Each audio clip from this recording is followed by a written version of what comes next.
आउनुहोस् हामी लुका 8 को 26 देखि 39 सम्म पढ्ने। यसमा आइपुग्नुभयो जो गालिलको पारीपट्टि छ। जब उहाँ पाखामा उत्रनुभयो तब उहाँले सहरको एउटा मानिस भेट्नुभयो जसलाई भूतहरू लागेका थियो। धेरै समयदेखि लुगा लाउँदैन थियो र कुनै घरमा नबसी, पुत्र येशू, तपाईसित मेरो के सरोकार? म तपाईलाई बिन्ती गर्दछु, मलाई दुःख नदिनुहोस्। किनभने उहाँले अशुद्ध आत्मालाई त्यस मानिसबाट निस्केर आउने आज्ञा दिनुभएको थियो, किनकि धेरैपल्ट त्यसलाई पक्रेको थियो र त्यो साङ्ला र नेलले बाँधेर सुरक्षित राखिएको थियो। तर ती बन्धन भाँचेर त्यस भूतले त्यसलाई एक लास ठाउँ हुँदो लैजान्थ्यो। येशूले त्यसलाई सोध्नुभयो, तेरो नाउँ के हो? त्यसले भन्यो, फौज, किनभने धेरै भूतहरू त्यसमा पसेका थिए अनि हामीलाई आघात भड्खालोमा जाने हुकुम नहोस् भनी तिनीहरूले उहाँलाई बिन्ती गरे। त्यहाँ डाँडामा सुँगुरको एक ठुलो बथान चरिरहेको थियो। तब तिनीहरूले तिनीहरूभित्र पस्न दिनुहोस् भनी उहाँलाई बिन्ती गरे र उहाँले मन्जुर गर्नुभयो। अनि भूतहरू त्यस मानिसबाट निस्केर ती सुँगुरहरूभित्र पसे र त्यो बथान भिरबाट हुरिँदै गएर तलतालमा परेर डुबेर मरे। अब जे भएको थियो त्यो देखेर गोठालाहरू भागे र गएर सहर र गाउँ हुँदो यो कुरो बताइदिए। अनि जे भएको थियो त्यो हेर्नलाई मानिसहरू निस्केर आए र येशू कहाँ आएर जस मानिसबाट भूतहरू निस्केका थिए त्यसलाई लुगा लाएर सधैँ मनको भई येशूका पाउकै नजिक बसिरहेका भेटाए। तिनीहरू डराए अनि देख्नेहरूले पनि भूत लागेको मानिस कसरी निको भयो सो तिनीहरूलाई बताइदिए। गिरासिनीको आपसका प्रदेशका सबै मानिसहरूले उहाँलाई तिनीहरूसँगबाट गइहाल्नुहोस् भनी बिन्ती गरे, किनभने तिनीहरूलाई ज्यादै डर भएको थियो। अनि उहाँ ढुङ्गामा चढेर फर्किनुभयो। तर जस मानिसबाट भूतहरू निस्केका थिए त्यसले चाहिँ मलाई तपाईसँगै रहन दिनुहोस् भनी उहाँलाई बिन्ती गर्न लाग्यो। तर येशूले त्यसलाई यसो भनेर बिदा दिनुभयो, अन्तिम पद, तिमी आफ्नो घरमा फर्क र परमेश्वरले तिम्रो निम्ति कति ठुलो काम गर्नुभयो सो सुनाऊ। तब त्यो आफ्नो बाटो लाग्यो र येशूले त्यसको निम्ति कस्तो ठुलो काम गर्नुभयो सो सारा सहरभरि प्रचार गर्न लाग्यो। आमीन। यो बाइबल अर्पण हामी सबैलाई आशिष दिउन् परमप्रभुले।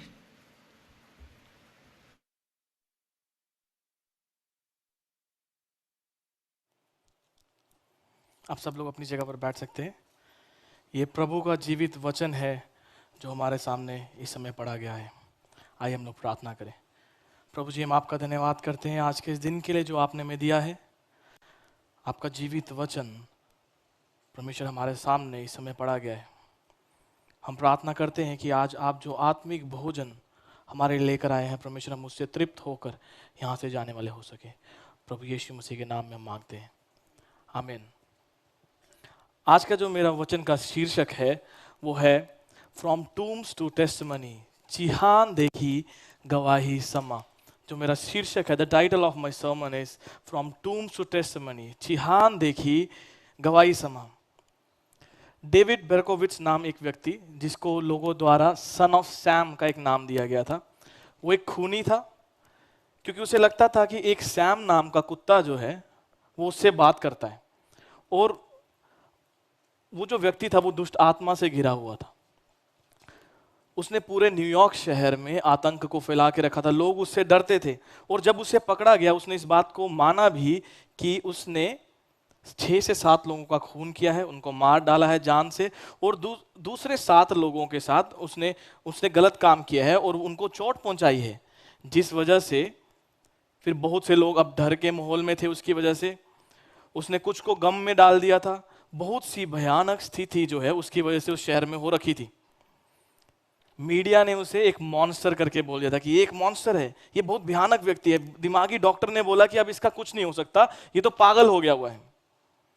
पूरे समाज ने निष्कर्ष निकाल लिया कि अब इसके बचने की कोई उम्मीद नहीं है, इसके पास अब कोई आशा नहीं बची है। लेकिन फिर भी जब वो पकड़ा गया, जेल में डाल दिया गया, और उस जेल की ठंडी सलाखों के पीछे, दीवारों के पीछे डेविड को एक बाइबल मिलती है, गिडियन की।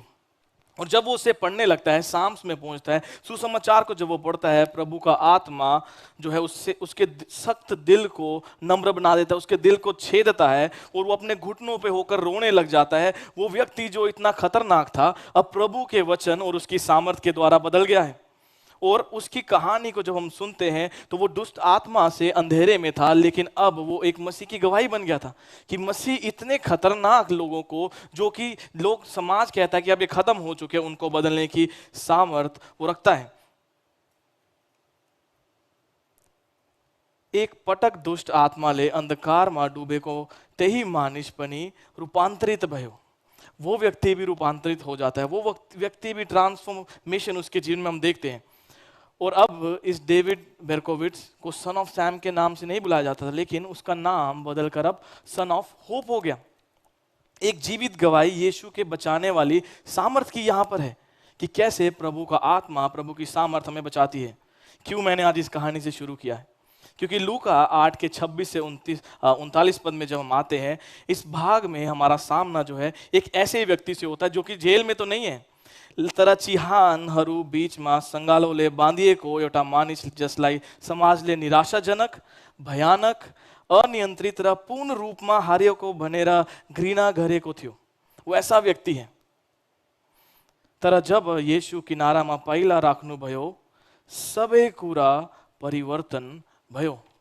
जब यीशु ने उस किनारे पे पाँव को ही रखा, पूरी जो चीजें थी वो उस जगह पर बदल गई। मंडली परिवार, ये कहानी आज सिर्फ उस व्यक्ति की 2000 साल पहले की पहली शताब्दी की नहीं है, ये यीशु के मिशन की कहानी है, जो आज भी हर जनरेशन में, हर पीढ़ी के लिए आज कहानी है। ये कहानी आज आपके बारे में है, ये कहानी आज मेरे बारे में है। मैं आपके सामने रखना चाहता हूं कि आज हम क्या देखने वाले हैं। लूका 8 में हम एक ट्रियोलॉजी को देखेंगे। ट्रियोलॉजी मतलब त्रिविज्ञान को देखेंगे, यीशु की सामर्थ को।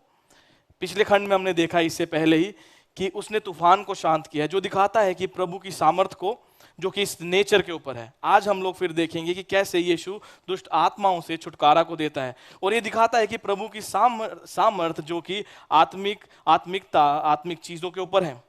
और अगले हफ्ते हम लोग देखेंगे कि कैसे उसकी सामर्थ मृत्यु के ऊपर भी है। और इस ट्रियोलॉजी के बीच में जब हम आज आए हैं, इस कहानी में जब हम आए हैं, यीशु और उसके सामने एक दुष्ट आत्मा से भरा हुआ एक व्यक्ति, ये उसके बारे में एक कहानी है। और हम इसको 3 बिंदुओं के माध्यम से देखेंगे, जिसका पहला बिंदु है the depth of human brokenness apart from Christ. यीशु से दूर रह के मनुष्य की टूटेपन की गहराई। The power of Jesus deliverance that no chain can resist. यीशु मसीह के छुटकारा देने वाली सामर्थ जिसको कोई जंजीर आज नहीं रोक सकती है। द कॉल टू प्रोक्लेम, तीसरा बिंदु जो है, what Christ has done for us. यीशु ने हमारे लिए क्या किया है, उसकी घोषणा करने के लिए एक पुकार को हम लोग देखेंगे तीसरे बिंदु से। और आज जब हम इस खंड में से होकर जा रहे हैं, मैं चाहता हूं कि आप एक वर्ष को, एक आयत को अपने दिमाग में रखें, जो कि है लूका उसका 19 और 10। क्योंकि मानिस को पुत्र हराएको मानिसहरूलाई खोज्नु र उद्धार गर्न आएको हो। क्यों परमेश्वर क्यों यीशु मसीह इस दुनिया में? इस वर्ष को जब हम पढ़ेंगे, इसको इस अध्याय में से हम जाएंगे, तो ये वर्ष आपके बैकग्राउंड में चलना चाहिए कि ये है यीशु मसीह इस दुनिया में इसके लिए आए हैं। ये पद लूका के सुसमाचार की एक धड़कन है, और वो आज हमारे इस खंड की भी एक हार्ट बीट है। तो हम आगे जाने से पहले मैं पूछना चाहता हूं कि क्या आज आपको आपके जीवन में ऐसा लगता है कि कोई व्यक्ति जो है वो इतना बिगड़ गया है या इतना दूर हो चुका है कि अब मसीह उसके पास नहीं जा सकता, या मसीह की पहुंच से वो दूर हो गया हुआ है? क्या आपको कभी लगता है कि आपका पाप, आपका बीता हुआ कल, आपकी शर्म आज आपको यीशु मसीह से दूर कर रही है, वो आपको ठीक नहीं कर सकता? तो इस भाग में आज हमारे लिए एक साफ, क्लियर एक जवाब है कि नहीं, ऐसा नहीं है। और इस कहानी में जाते हुए मैं चाहता हूं कि आप मेरे साथ मेरे पीछे बोलिए, यीशुले सबे गणना सकनु हुंसा। अगर आप लोग विश्वास करते हैं तो आपकी आवाज इससे बहुत ज्यादा जोर से होनी चाहिए। यीशुले सबे गणना सकनु हुंसा। यस। मेरा पहला बिंदु जो आज का है वो है the depth of brokenness confronting the chaos. टूटेपन को गहराई, अराजकता को सामना कर दे। और जब हम इसको पढ़ते हैं, वहाँ हरू ढुङ्गामा चढेर गलिलको तलको परिपट्टि गिरासिनहरूको मुलुकामा आइपुग्नुभयो। योशु जब किनारामा उत्रिनुभयो तब भूत आत्माले ग्रसित भएका त्यस सहरको एकजना मानिसले उहाँलाई भेट्यो। धेरै लामो समयदेखि त्यस मानिसले लुगा लगाउँदै थिएन, घरमा बस्ने थिएन, तर चिहानहरू गुफामा बस्ने गर्थ्यो। अब यहाँ पे लूका जो है इस दृश्य को ठीक करने की कोशिश नहीं कर रहा। वो ऐसा नहीं दिखाता कि बहुत अच्छा, उसने इसको सॉफ्ट करके दिखाने की कोशिश नहीं किया। जैसा दृश्य वहां पर है वो उसी प्रकार से आज हमारे सामने रखता है। ये आदमी एक पूरे तरीके से एक भयानक चित्र को हम इसके देखते हैं, हमारे सामने लूका लेकर आया है। त्यो मानिस नाङ्गो छ, त्यसकोमा घर छैन, एक्लो छ, हिंसात्मक, पीड़ादायी और एक गुलाम की तरह वो है। वो मानव रूप में अराजक हो छ। वो he was a complete chaos. उसका जीवन सही नहीं है।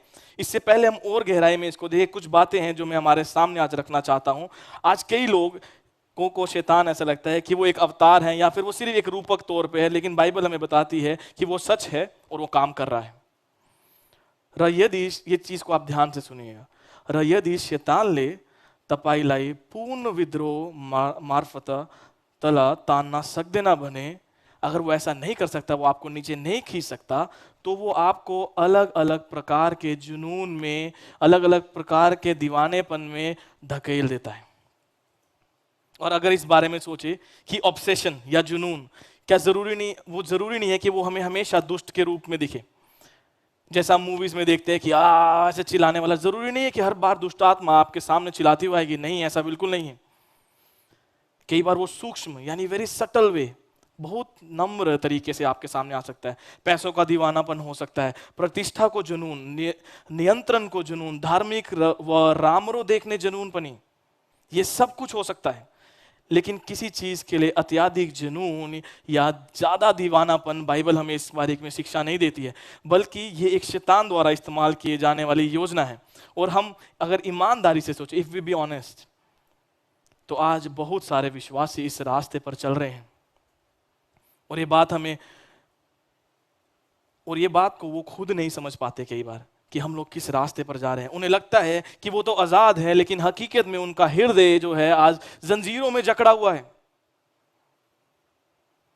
अब खंड की तरफ चलते, 27वें पद में लिखा है, त्यो मानिस घरमा ना बसेरा चिहान गाड़ी में बस्थ्यो।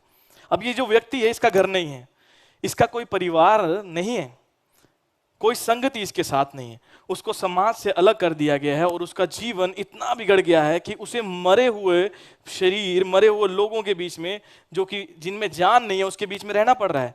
मरकुस रचित सुसमाचार जो है, मरकुस का सुसमाचार, वो में इसके बारे में और गहराई से बताता है कि उसे बंद नहीं कर सकते थे, उसे जंजीरों में जकड़ा नहीं जा सकता था। दिन और रात वो कब्रों और पहाड़ों के बीच में चिल्लाता और रोता रहता था और अपने आप को पत्थर से वो काटता रहता था, अपने आप को घायल करता रहता था। उसके शरीर पूरा जख्मों से भरा हुआ था।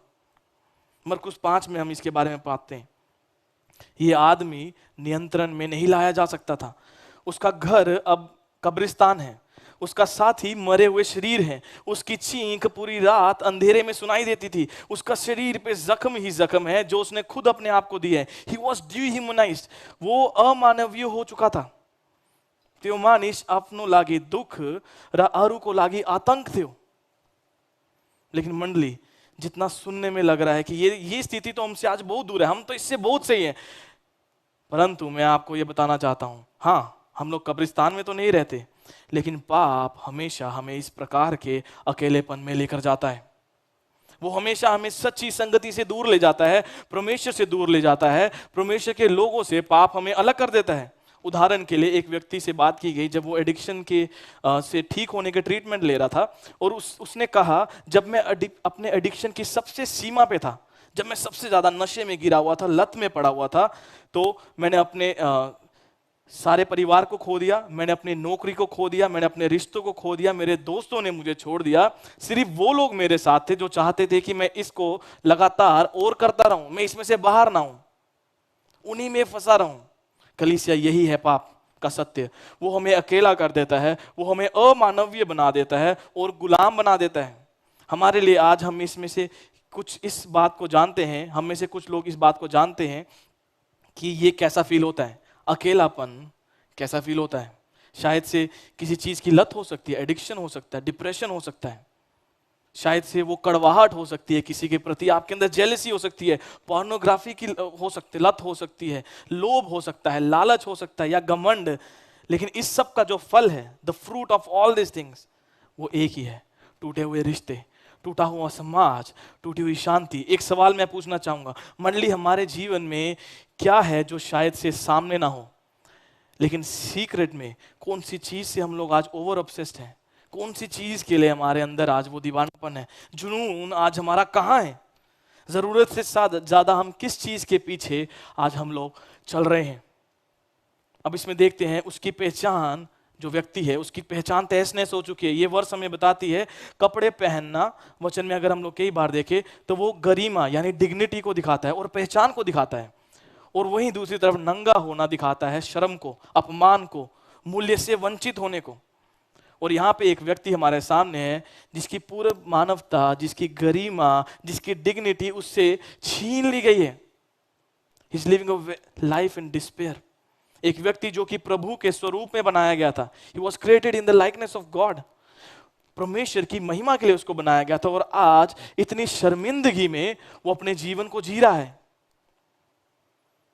कि यही नहीं है जो शैतान चाहता है। पौलुस दूसरे करंथियों 11 और 14 में बताता है कि कैसे शैतान भेष बदलकर रोशनी के दूत के रूप में आता है। वो हमेशा घिनौने रूप में हमारे सामने नहीं आता, वो लड़ाके रूप में या चौंका देने वाले रूप में हमेशा हमारे सामने नहीं आता। कई बार वो हमारे सामने बहुत लुभाने वाले तरीके से हमारे सामने आता है, बहुत से सभ्यताओं के माध्यम से, बहुत से धर्म के माध्यम से वो हमारे बीच में आता है। एक मिनट के लिए सोचिए, क्या आप कल्पना कर सकते हैं कि हम सच में यहाँ पर किसकी बात यहाँ पर हो रही है? वो लोग जो देखने में तो नॉर्मल लगते हैं, वो लोग जो चर्च में जाते हैं, वो लोग जो पारंपरिक हैं, जिनका ट्रेडिशन बहुत अच्छा है, जो देखने में बहुत अच्छे हैं, यहाँ तक कि चर्च जाने वाले लोग, लेकिन वे लोग अपने जीवन में यीशु को तो जानते ही नहीं। ये उन लोगों के बारे में बात की जा रही है। दुष्ट आत्मा से भरे हुए लोग भी आम तरीके से बात कर सकते हैं, वो लोग भी सीधे तरीके से बैठ सकते हैं, वो लोग यहाँ पर बैठे हो सकते हैं। एक लड़की ने ऐसा कहा हॉरोस्कोप के बारे में, अरे इससे कोई नुकसान थोड़ी हो रहा है, मैं तो इसको सिर्फ अपने मजे के लिए इस्तेमाल करती हूँ, किसी को इससे कोई नुकसान नहीं, मैं सिर्फ खुद देखती हूँ, किसी को बताती नहीं हूँ, मैं सिर्फ खुद जानने के लिए कि मेरा हॉरोस्कोप यानी मेरी कुंडली क्या है। लेकिन धीरे धीरे अपने जीवन के निर्णय उसने उस कुंडली के हिसाब से लेना शुरू कर दिया। उसको पता था कि बाइबल क्या कहती है, लेकिन फिर भी उसने बोला कि नहीं, मैं शायद से ये जो बता रहा है ये तो मेरे को अभी बता रहा है, बाइबल तो इतनी पुरानी किताब है, तो ये जो बता रहा है ये सही है। उसने अपने जीवन उस हिसाब से लेना शुरू कर दिया, और वो जो चीज मजे में शुरू की गई थी अब उसके लिए वो बंधन बन गया, और उसका जीवन जो है वो तबाही की तरफ जाने लगा। क्योंकि बाइबल इस चीज की शिक्षा में नहीं देती। बाइबल नहीं बोलती कि आप लोग जाकर हॉरोस्कोप देखो, बाइबल नहीं बोलती कि आप लोग अलग अलग चीजों के पास जाओ, बाइबल नहीं दिखाती कि आप लोग जाकर लोगों को अपना हाथ दिखाओ। जो चीज है, जो सत्य है, वो हमारे सामने है, और वो बाइबल है। इसके अलावा अगर आज कहीं भी हम लोग किसी और जगह पर अगर किसी को भी अपना मार्गदर्शन बना रहे हैं, तो कलीसिया आप लोग सोच लें इसका अंजाम क्या होगा। हम उन चीजों के लिए दरवाजा ना खोले जिनको प्रभु ने बंद किया है। वचन हमें ये कुंडली या हमारे गुप्त साधन, इन सब चीजों को मानने से, उसके पीछे चलने से मना करता है, जिसको हम अपना मार्गदर्शक बना लेते हैं। हमारे बाइबल के परमेश्वर के अलावा और कुछ ऐसा नहीं है, और हमारा मार्गदर्शक और कोई आज नहीं हो सकता। ये छोटे छोटे दरवाजे जिनको हम एक बार अगर खोल लेते हैं तो ये हमें उन जगहों पर ले जाएगा जिसके बारे में हम सोच भी नहीं सकते हैं। शायद से वो दिखने में इस व्यक्ति की तरह इतना भयानक नहीं होगा। याकूब 1 और 14 में लिखा है कैसे एक आदमी परीक्षा में अपनी इच्छा से पढ़ता है, और वही इच्छा की वजह से पाप जन्म लेता है, और पाप फिर मृत्यु को लेकर आता है। 28 वचन में लिखा है, त्यो मानिस यीशु को अगाडि खोप्टेर ठूलो स्वरले चिचिआयो।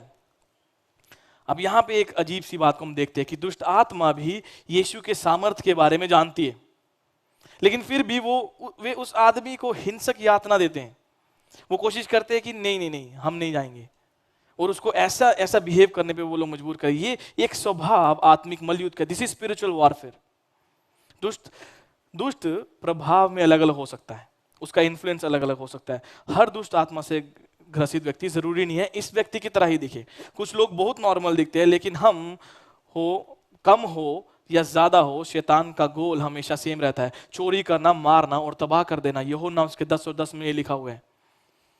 आज सवाल हमारे लिए है, हम कहां अनजाने में ऐसे छोटे छोटे दरवाजों को आज अपने जीवन में खोल रहे हैं जहां पे दुष्ट का प्रभाव हमारे जीवन में आज पड़ रहा है। ये आदमी कब्रिस्तान में रहता है, एक अजीब सा दृश्य जहां पे हम लोग देख सकते हैं कि पाप की अगुवाई से क्या होता है। पाप मनुष्य की छवि को बिगाड़ देता है, it ruins the image of man. जबकि मनुष्य को प्रभु की महिमा के लिए बनाया गया था। दुष्ट को ये बिल्कुल पसंद नहीं है। उसका उद्देश्य तो यही है कि मनुष्य के अंदर से प्रभु के पूरे स्वरूप को वो तबाह कर दे, निकाल दे। मंडली, हो सकता है आज हम कब्रिस्तान में तो नहीं है, लेकिन अगर हम लोग पाप में जी रहे हैं तो हमारा जीवन आत्मिक मृत्यु, रिश्तों की मृत्यु और उससे भी बढ़कर अब्दियत की मृत्यु, दैट इटर्नल डेथ, उसकी तरफ हमारा जीवन जा रहा है। ये चीज भारी है और ये चीज भारी होनी भी चाहिए, क्योंकि प्रभु यीशु के बिना जीवन को जीना ऐसा ही दिखता है, इस व्यक्ति की तरह। मैं चाहता हूं एक बार फिर से आप मेरे पीछे बोले, येशूले सबे गणना सक्नु हुन्छ। नहीं नहीं नहीं, आप लोग विश्वास नहीं करते हैं। एक बार फिर से, येशूले सबे गणना सक्नु हुन्छ। हम लोग मेरे दूसरे बिंदु की तरफ आज जा रहे हैं। The power of Jesus, authority over chaos. यीशु को शक्ति, अराजकता माथी अधिकार। इस बात को देखते हुए यीशु के सामने सिर्फ एक छोटी सी समस्या यहां नहीं थी। ये आदमी के अंदर हजारों दुष्ट आत्माएं, जैसे पढ़ा गया, लीजन, फौज उसके अंदर है। एक रोमी लीजन को अगर मैं आपको बताऊं तो उसमें 6000 सैनिक होते थे। अब सोचिए क्या स्थिति एक आदमी की है जो कब्रिस्तान में दिन और रात चिल्ला रहा है और अपने आप को घायल कर रहा है, जख्मों से भरा हुआ है, अमानव, उसमें वो मानव के रूप, मानवता उसके अंदर है ही नहीं। He is not in control, उसके अंदर नियंत्रण से बाहर है वो। ये कोई छोटी मोटी परेशानी यहां पर नहीं थी, ये पूरा का पूरा एक तूफान की तरह ही था, एक इंसान के रूप में। मंडली, ऐसा ही कई बार हमारा जीवन में हम आत्मिक उथल पुथल को पाप लेकर आता है, वो अराजकता लेकर आता है, हिंसा और भी बहुत चीजों को हमारे जीवन में लेकर आता है। और हम में से कुछ इसको कैसे देखते हैं? कुछ बातें जो हमारी सोच को अपने नियंत्रण में कर लेती हैं, एडिक्शन, कुछ ऐसी लत जो हमारे इच्छाओं पर हावी हो जाती है, और कुछ रिश्ते जो है वो बिल्ड करने की जगह, वो बनाने की जगह हमें तबाह कर देते हैं। कलीसिया, आज विश्वासी लोग भी इन चीजों में फंस सकते हैं। सवाल हमसे ये है कि क्या आपके जीवन में कुछ तूफान हैं जो कि आपको आज नियंत्रण से बाहर लग रहे हैं? क्या आपके जीवन में ऐसी बातें हैं जिसको शैतान द्वारा इस्तेमाल किया गया है कि वो आपको आपके सही रास्ते से भटका दे? वर्ष 30, तीसरे आयत 30वें वचन में हम लोग देख सकते हैं, वो व्यक्ति जवाब देता है फौज, वो बोलता है फौज, लीजन, हजारों दुष्ट आत्माएं उसके अंदर काम कर रही हैं। लेकिन फिर भी प्रभु का बस एक शब्द, और वो भीख मांगने लगते हैं, वो विनती करने लगते हैं। और फिर उसकी बात जब यीशु मसीह जो बोलते हैं उसको वो मानते भी हैं। वो उसके अधिकार से बच नहीं पाते। दुष्ट आत्मा चाहे कितनी भी बड़ी, उसके अधिकार से वो नहीं बच पा रही। ये हमारे सामने एक बात को बिल्कुल साफ तरीके से लेकर आता है कि यीशु मसीह की सामर्थ दुष्ट की हर ताकत से बढ़कर है। कोई भी तूफान क्यों ना हो, कोई भी एडिक्शन क्यों ना हो, कोई भी दबाव, कोई भी दुष्ट आत्मा की फौज उसके आगे खड़ी नहीं हो सकती है। ये ऐसा है कि मान लीजिए कि दुनिया की सबसे सामर्थ्य सेना, the most powerful army of this world, उनके पास ड्रोन्स हैं, बॉम्ब्स हैं, सब कुछ लेकर उनके पास सबसे बड़े हथियार हैं, और दूसरे तरफ एक आदमी बिना किसी हथियार के निहत्था खड़ा है। और फिर भी ये पूरी सेना जो कि इस पूरी दुनिया की सबसे पावरफुल है, उस आदमी के सामने घुटने टेक देती है। मंडली, ऐसा ही हमारा प्रभु यीशु की सामर्थ है दुनिया की आत्मिक शक्तियों पर, हर एक चीज के ऊपर, कि उसके आगे कोई भी नहीं खड़ा हो सकता है। हमारे लिए आज हमें लगता होगा कि हम तो बहुत थोड़े हैं, हमारा बीता हुआ कल आज इतना बुरा है कि वो हम पे हावी हो रहा है, आपको लग रहा है कि परीक्षा आ रही है। लेकिन याद रखें, जीसस, ध्यान से सुनिएगा, Jesus plus nothing is still majority. यीशु के साथ अगर हम कुछ नहीं भी मिलाएंगे तब भी वो बहुमत में है। He still great, he still bigger than all your problems. अब सवाल हमसे ये है, आपको विश्वास है कि नहीं कि यीशु मसीह आपके जीवन के तूफानों को हैंडल कर सकते हैं, चाहे वो कितने भी बड़े क्यों ना हो? वर्ष 35 में लिखा गया, मानिसहरू के भयो भनेर बाहिर निस्के, तिनीहरू यीशु कहाँ आए अनि त्यहाँ त्यो मानिस जसबाट भूतहरू भागेका थिए उहाँले खुट्टामा बसिरहेको पाए। त्यो मानिसले लुगा लगाएको थियो अनि त्यसको मन स्थिति ठिकै थियो। मानिसहरू डराए। क्या ही महान बदलाव को हम लोग यहां पर देख रहे हैं। नंगेपन से वो नंगा व्यक्ति अब कपड़ों में वहां पर बैठा हुआ है, वो अराजकता से अब शांति में है, और अब कब्र से हटकर वो एक जीवित गवाह बनकर यहां पर बैठा हुआ है। यीशु सिर्फ दुष्ट को भगाते ही नहीं है, बट ही रिस्टोर्स डिग्निटी। वो आइडेंटिटी, वो आपके उद्देश्य को वो पुनर्स्थापित करते हैं।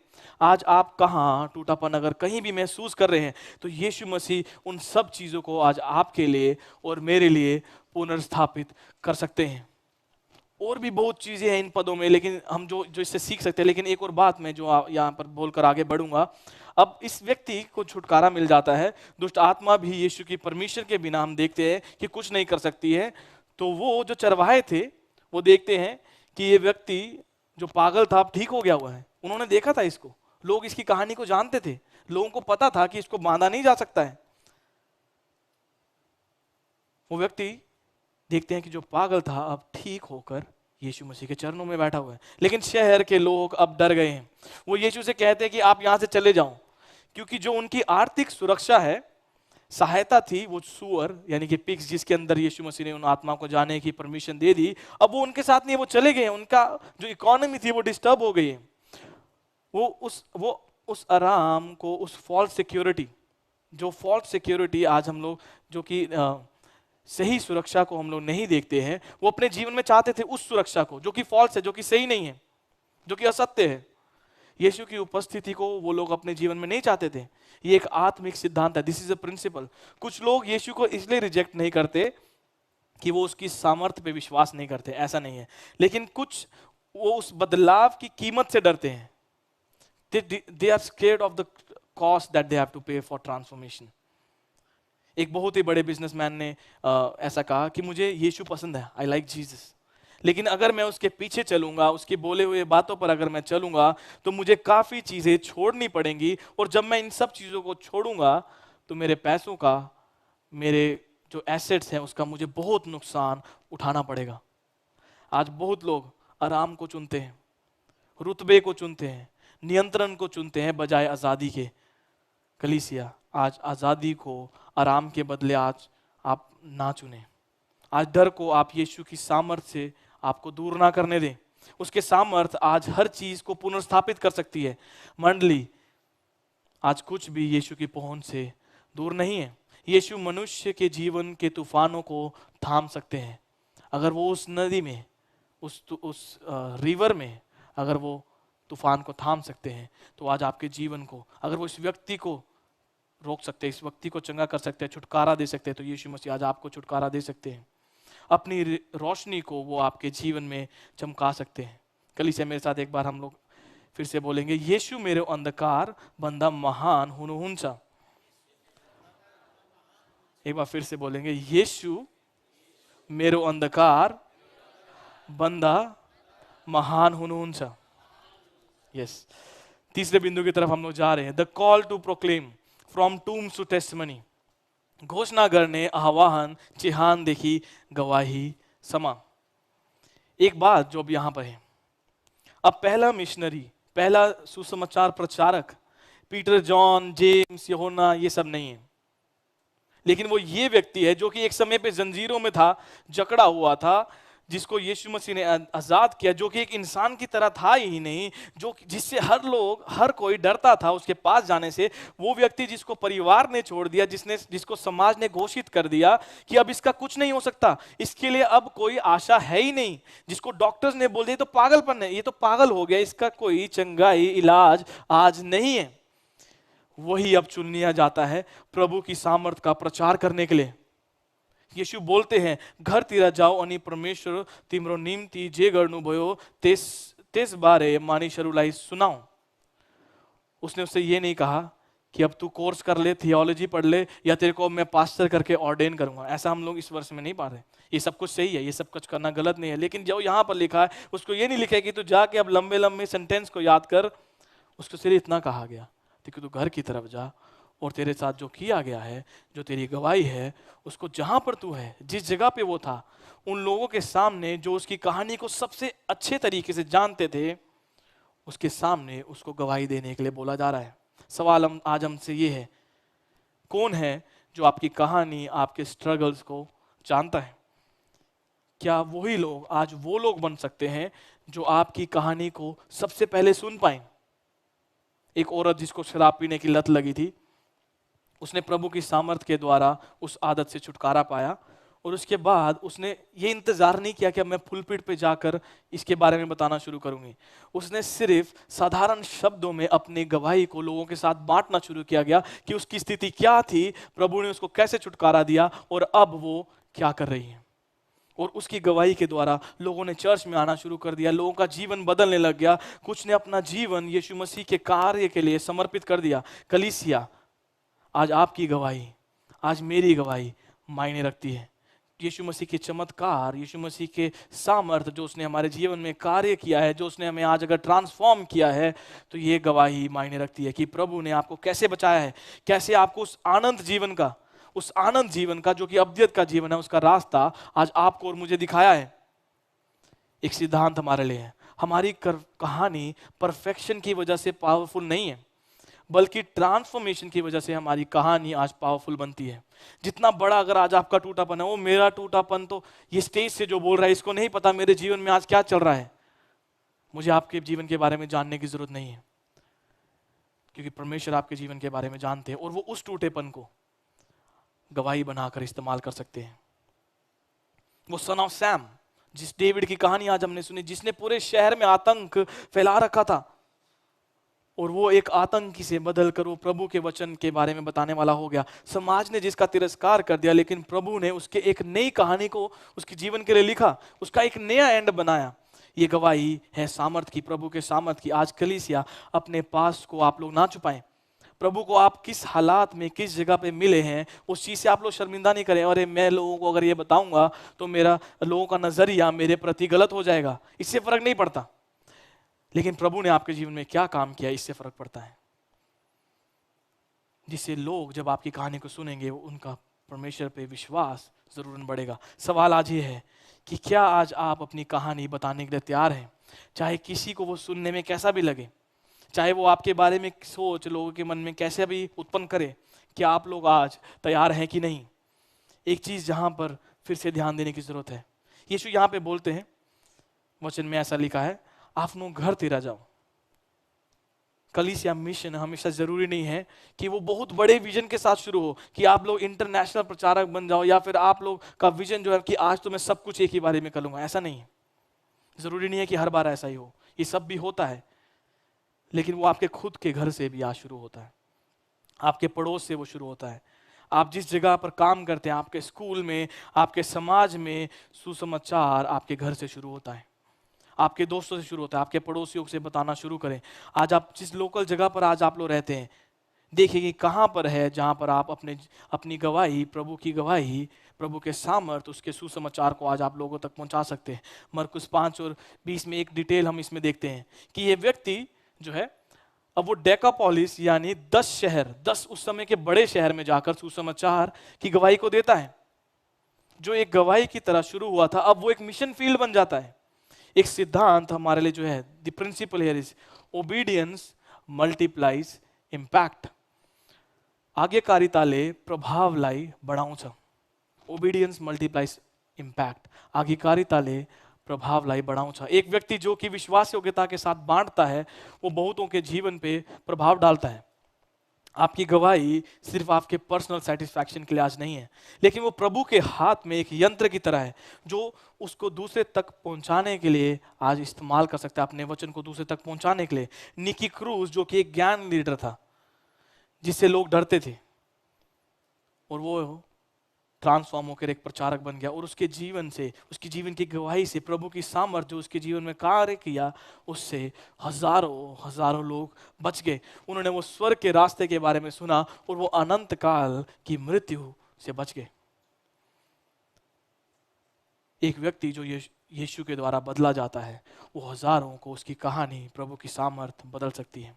अब इस आदमी के लिए यह आसान नहीं था, वो यीशु के साथ जाना चाहता था, लेकिन फिर भी यीशु उसको उस जगह पे वापस भेजते हैं जहां पे उसे रिजेक्ट किया गया था। उसके मिशन के लिए साहस, उस जो उसका मिशन था उसके लिए he needed lot of courage, उसको साहस की जरूरत थी। क्या आज आप लोग तैयार हैं उन जगहों पे जाने के लिए जहां पे लोग आपकी निंदा करते हैं, जहां पर लोग बोलते हैं ये मसीह आ गया? क्या आप लोग वहां पर जाने के लिए तैयार हैं? प्रभु यीशु की छुटकारे की कहानी आपके जीवन में वो लोगों को चुनौती दे सकती है। कुछ लोग नेगेटिव प्रत्युत्तर देंगे, तरह स्वीकारिता बंदा आज्ञाकारिता बड़ी महत्वपूर्ण छ। असंभव जेस्तो देखिने ठाउँमा पनि परमेश्वरको शक्ति चमकना सक्छ। प्रभु की शक्ति जहां पर ऐसा लगता है कि यहाँ this is impossible for God, but there is nothing that is impossible for God. प्रभु सब कुछ कर सकते हैं। और ये दुष्ट आत्मा से भरा हुआ व्यक्ति की कहानी हमें उस क्रूस के छुटकारे की तरफ लेकर जाती है, जहां पे सब कुछ को हम लोग देख पाते हैं, जहां पे हमारे सारे पापों, हमारी सारी सजा से हम लोग आज माफी को पाते हैं। इसके अगर इस व्यक्ति के जीवन में हम लोग देखें कि कैसे वो कब्र के बीच में रहता था, और दूसरी तरफ हम लोग यीशु मसीह को देखें जहां पर यीशु मसीह को आपके और मेरे लिए उस कब्र में डाला गया। दूसरी और हम लोग देखते हैं कैसे दुष्ट आत्मा से ये व्यक्ति जकड़ा हुआ था, और यीशु ने हमारे लिए वो पाप की, मृत्यु की जंजीरों को अपने ऊपर ले लिया है। कैसे ये व्यक्ति नंगा था, और वैसे ही यीशु मसीह को आपके लिए और मेरे लिए उस क्रूस पर नंगा कर दिया गया। हमारी शर्म, हमारी डिग्निटी बच जाए, इसलिए उसने वो शर्म अपने ऊपर ले ली। उसको उस क्रूस पर उसकी सारी मर्यादा उसको नंगा कर दिया। ये बहुत ही एक प्रेम को उसके हमारे प्रति वो हमारे जीवन में दिखाता है। हमारी शर्म उसने अपने ऊपर ले ली। और ये व्यक्ति के बारे में जब हम आगे पढ़ते हैं, लिखा है कि he was restored to his right mind. वो अपनी समझ में आ चुका था और सही कर दिया गया था। वैसे ही यीशु ने हमारे पाप का भार अपने ऊपर लिया, ताकि हम लोग फिर से आत्मिक रूप से पुनर्स्थापित हो सके। जो हमारा रिश्ता, the relationship that was broken, उस रिश्ते को फिर से पुनर्स्थापित किया जाए, फिर उस रिश्ते को फिर से बिल्ड किया जाए। कलीसिया, क्योंकि वो खोए हुओं को ढूंढने और गुम हुए लोगों को बचाने के लिए इस दुनिया में वो आज आया है। कोई भी आज उसकी पहुंच से दूर नहीं है, चाहे फिर वो आशाहीन हो, चाहे हिंसक हो, चाहे भूत लागे को हो, चाहे पापी हो, चाहे कोई भी हो। प्रभु की सामर्थ आज हर एक इंसान को परिवर्तित कर सकती है। He can transform anyone। कलीसिया, सवाल आज ये है कि क्या आपको सही में लगता है कि यीशु किसी को भी बदल सकते हैं? आपको बदल सकते हैं, आपके परिवार को बदल सकते हैं, आपके पड़ोसी जिसको आपको लगता है ये तो सुधरेगा ही नहीं, प्रभु आज उसको बदलने की सामर्थ रखते हैं। बुलाहट बिल्कुल साफ है और सामने है। यीशु के सामर्थ की कहानी को आज आप लोग बताना शुरू करें। अपने घर को लौटे और घोषणा करें कि मेरे यीशु ने मेरे लिए क्या किया है। जहां आप हैं वहीं से शुरू करें। आज्ञाकारिता आपकी सामर्थ आज है। गवाही आपका यंत्र या टूल है। कलीसिया, मेरे पीछे बोलिए, क्रूस को कारण ले मो स्वतंत्र छु। एक बार फिर से बोलेंगे, क्रूस को कारण ले मो स्वतंत्र छु। Because of the cross I am free. क्रूस के द्वारा मैं स्वतंत्र किया गया हूं। मंडली, हम मेरे आज के इस संदेश के अंत में पहुंच चुके हैं। इस समय कुछ क्षण हम लोग लेंगे और देखेंगे कि हमने आज किस यात्रा को आज यहां पर किया है। हम टूटेपन की गहराई के साथ हमने आज शुरू किया। एक व्यक्ति कब्र के बीच में नंगा रह रहा था। दिन रात वो चिल्ला रहा है, रो रहा है, अपने आप को घायल वो करता है, दुष्ट आत्माओं से ग्रसित है। हमने देखा कि पाप और हमने देखा पाप और दुश्मन एक इंसान के साथ क्या करता है। पाप इंसान को अकेला कर देता है, गुलाम बना देता है और शर्म में डाल देता है, और एक व्यक्ति को आज आशाहीन कर देता है कि अब इसका कोई इलाज नहीं हो सकता है, कि अब इसको अब कुछ नहीं हो सकता। हमने देखा कि ये कहानी सिर्फ 2000 साल पुरानी उस व्यक्ति की नहीं है, लेकिन आज ये कहानी हर एक व्यक्ति की है जो इस वचन को सुन रहा है। लेकिन आज भी हकीकत यही है, आज भी लोग हमारे आसपास है, अपनी कब्र में, एडिक्शंस में हैं, जो उन्हें बांधे आज रखते हैं। कुछ सीक्रेट्स, कुछ राज जो है वो हमारे जीवन से शांति को ले जाते हैं। कुछ दोष पहचान को खराब कर देते हैं। कुछ लोभ जीवन में ऐसा आता है जिससे नुकसान हो जाता है। कई बार ऐसा लगता है इससे नुकसान तो नहीं हो रहा, लेकिन धीरे धीरे वो आपको तबाह कर देता है। सवाल ये है कि क्या आज आप किसी कब्र में तो नहीं है, पाप की शर्म या किसी डर में तो आप लोग अगर आज जी रहे हैं, तो हमने आज यीशु की सामर्थ को देखा है कि कैसे वो अराजकता के बीच में, कैसे केओस के बीच में प्रभु आता है और वो सब कुछ को सही कर सकता है। उसके पास कलीसिया सामर्थ है, कैसे मर्यादाओं को, डिग्निटी को वो लोगों की पुनर्स्थापित कर सकता है, और दुष्टता को वो आज हटाने की सामर्थ आज रखता है। मसीह में आज सामर्थ है आपके जीवन को पुनर्स्थापित करने की। जो भी दुष्ट ने आपसे ले लिया है, आपकी शादी, आपके रिश्ते, आपकी आत्मा, यीशु आपको वो बहुतायत से लौटाने की सामर्थ आज रखते हैं। मंडली, कौन सी जगह है जहां पर आज आपको यीशु की पुनर्स्थापित वाली करने वाली सामर्थ की, आज आत्मा की आज आपको जरूरत है? क्या आप उसको पूरा कंट्रोल देने के लिए तैयार है, चाहे कोई भी कीमत क्यों ना चुकानी पड़े? और आखिर में हमने आज देखा, व्यक्ति जिसे सब डरते थे अब एक गवाही बन चुका है। उसकी कहानी जो उसे छुपाए रख सकती थी, अब परमेश्वर उसका इस्तेमाल करते हैं कि वो डेकापोलिस 10 शहरों में जाकर प्रभु की गवाही को बता रहा है। क्या आप जानते हैं प्रभु आपकी कहानी को आज इस्तेमाल कर सकते हैं आशा लाने के लिए? क्या आप इस बात को जानते हैं कि वही यीशु जिसने दुष्ट आत्मा वाले व्यक्ति के जीवन को पुनर्स्थापित किया है, वो आज भी वो कर सकता है? मंडली, अगर आज आप ऐसे कोई भी पाप में, शर्म में, एडिक्शन में, डिप्रेशन में हैं, यीशु आपको आज आप निमंत्रण दे रहे हैं। बोल रहे हैं, उठ जा मेरे बेटे, मेरी बेटी। बोल रहे हैं, देख मेरी सामर्थ को मैं कुछ भी कर सकता हूं, मैं तुझे चंगा कर सकता हूं, मैं तुझे छुटकारा दे सकता हूं, तुझे पुनर्स्थापित आज मैं कर सकता हूं। और आज आप किसी भी जगह पे हैं तो आपको बताना चाहता हूं कि सेवा खत्म होने के बाद आज हमारी प्रेयर टीम आपके साथ मिलकर प्रार्थना करेगी। आप लोग अगर चाहते हैं कि प्रेयर टीम आपके पास आए, आप लोग चाहते हैं पास्टर्स आए, टीम आए, तो आप लोग अपनी जगह पर बैठे रहें और हम लोग आपके साथ मिलकर प्रार्थना करने चाहेंगे। यीशु आपके अंधेरे में अपनी रोशनी को लाने के लिए तैयार हैं। उसके छूने से आज, उसके उस टच को आज आप लोग मिस ना कर दें। कलीसिया आज बोले मेरे साथ, यीशु आपनो ज्योति लिएर मेरो अंधकारमा प्रवेश गर्नुहुन्छ। कलीसिया हम लोग प्रार्थना में जाएंगे, और जब प्रार्थना में जा रहे हैं मेरे मन में एक गीत आ रहा है, और जितना आज हमने सुना है मैं चाहता हूं कि आप लोग उसके बारे में सोचें। और जब मैं इस गीत को गा रहा हूं, इस गीत के शब्द इस प्रकार से कि छू मुझे छू, खुदा रूह आज मुझे छू, छू मुझे छू,